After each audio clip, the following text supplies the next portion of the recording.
An indentation is an empty space at the beginning of a line. Indentation is important in Python. This is because Python use indentation to identify a block of code. Python will throw an error if you do not indent properly. For example, Python will throw an error in the for loop, the while loop, function block code, or the if-else statement. You should indent at least one space. But Python guideline suggests 4 spaces. Tab is also okay. The key is to be consistent with your style.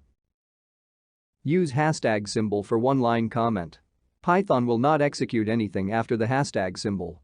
You can use keyboard shortcut the Ctrl+// to change lines of code to comment.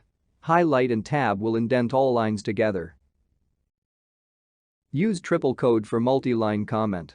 Use comment to remind yourself, to explain your code, and to make it more readable to others.